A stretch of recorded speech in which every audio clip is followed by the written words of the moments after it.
Alright guys, welcome back to the channel. So in today's video, we're going to be figuring out what happened to my Ford Bronco.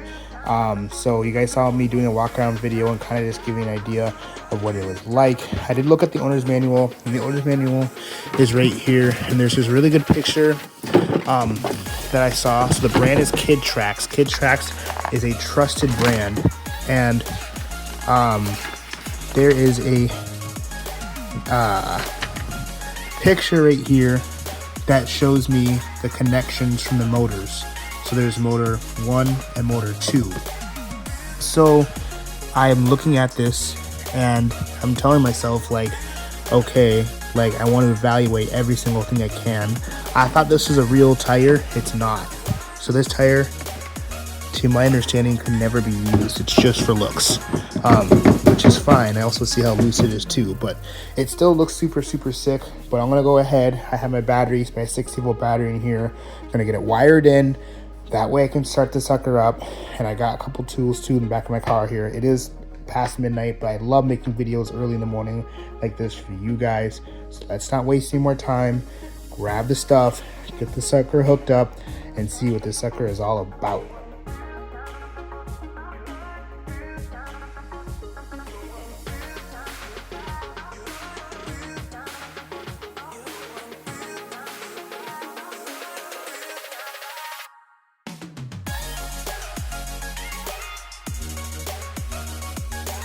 Okay, so with the Bronco, I put the positive battery on the right tire, on the left tire. They both spun, so I've eliminated that it's not two motors. I put the battery back into the wiring harness, and the car still starts up. So what I'm gonna be doing now is flipping the vehicle over, and I'm gonna be taking off this entire control panel. And as you can see here, I was thinking that maybe the control module was disconnected here, but it is connected. So I want to take this panel off here and see what else is here. This thing was brand new. It was put together by the previous owners, so maybe they missed something, but I'm under the impression that they used it and then it just stopped working.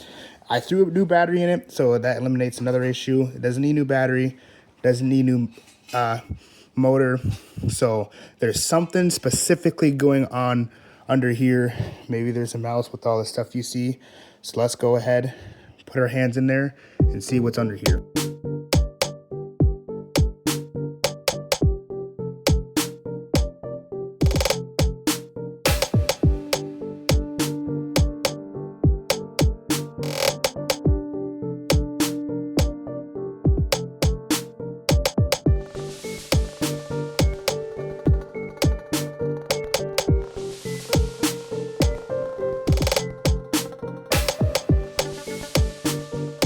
Okay, so I removed the bottom panel out, okay?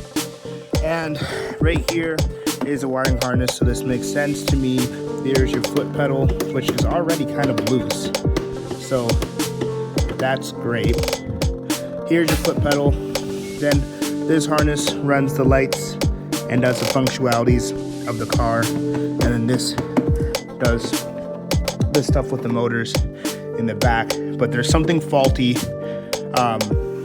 with the shifter, and it makes sense because the shifter is the only thing that would be exposed to weather, and this thing obviously was in weather. And also on some of these prongs here, there's rust on it, so obviously, and you can see here too, like, see how that looks. So I'm gonna wash it down with some vinegar and see we can fix the issue. I personally would like to try to move this entire shifter thing out of the way. And as I can see here that at some point there was a screw here for like speed. Make sure you don't go fast. At this point, with this thing looking as ugly as it is, I personally feel like I can move it. I think there's 4 more screws to move for that, but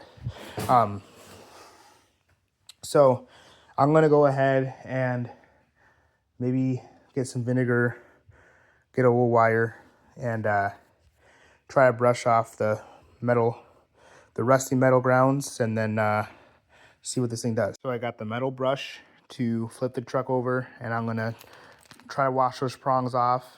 Want to plug everything back in, throw the battery on there, and see if the sucker works. Let's flip this thing back over.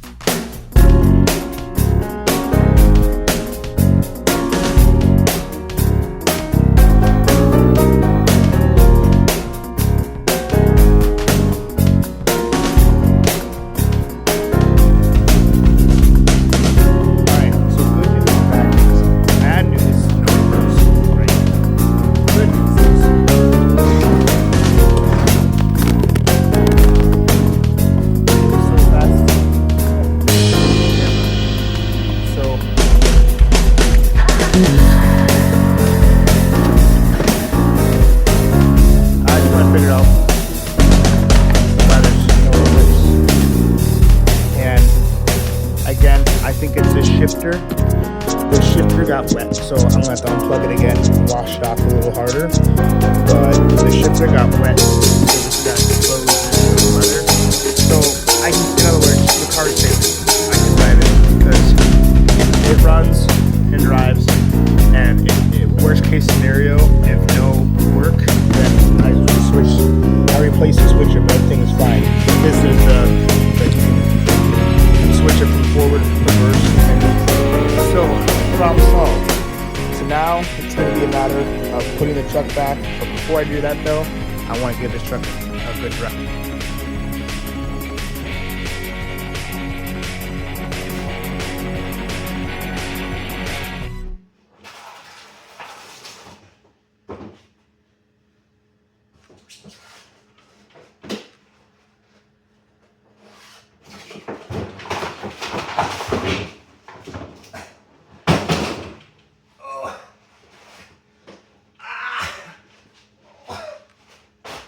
I won't be driving it.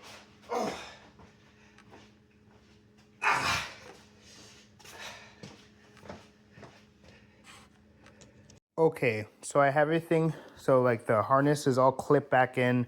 The skid plate on the bottom is all now back in. So that's always good news. So now for me, it's a matter of making sure that like this seat right here goes back in place. And I need to throw in the battery and stick it in there. I want to see if the battery I have on it now, which I think I already know the answer is dead. I still want to charge it straight here. If I still want to charge it to evaluate if I need to replace it, because that'd be great. If that was the issue, which it seemed like it was the issue, and they thought it was a bad battery, and I have a brand new battery in this because this is only 1 year old, that'd be great. So now it's a matter of getting the seat back on, throwing power in this thing, and this thing is going to be done. And I love how quick it was. I bought it for $75 off a marketplace. I forget what city it was in. I know I wrote it down because that's kind of helps with, I have the name, the address, and the city it was from. That's what I'm going to start doing with some of these builds, because this is the only car I have that would be specific a Bronco. But like when you have 4 red Mustangs, you got to remember like which one's from where and what the reason. Like if I were to want $20 or $30 more for one car, it'd be because this car was twice as far. Whatever the heck the reason is, but I'm going to stop yabbing. Let's go ahead, get the 60-volt battery back in there, and put some power to this thing. And maybe it has reverse because I rewashed it down, but I think the whole channel needs to be replaced. But forward is good enough, especially at my parents' house. It's like almost 1 in the morning.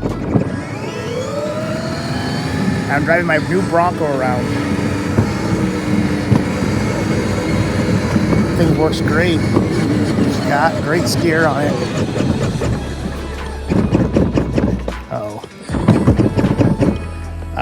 Probably the connection, but it's got great steer on it. So super.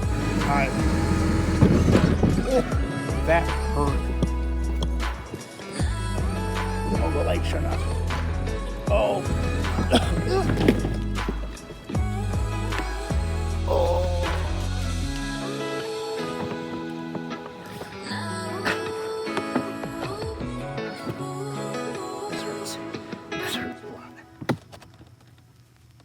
One, two, three.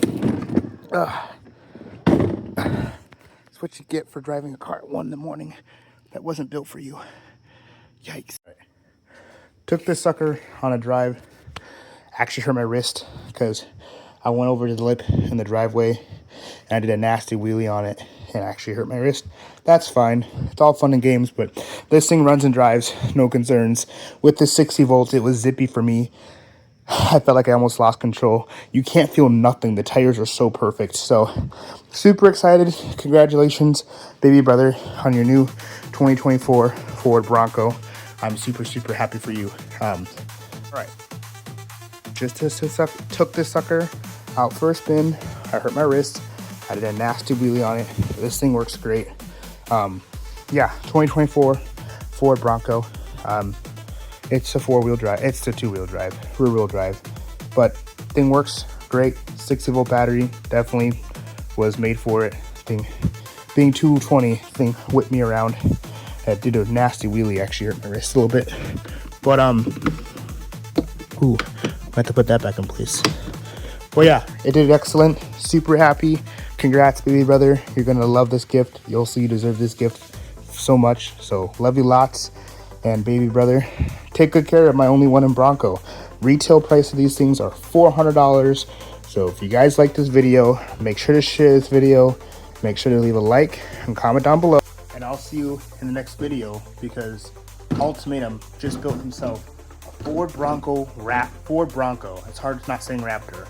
A Ford Bronco, and this thing is a beast. So stay tuned for the other builds I have. This sucker is going to be gifted to him. The video for it will be out here shortly. So thank you for all the love and support. Make sure to leave your comments in the section down below. And we'll see you guys in the next video.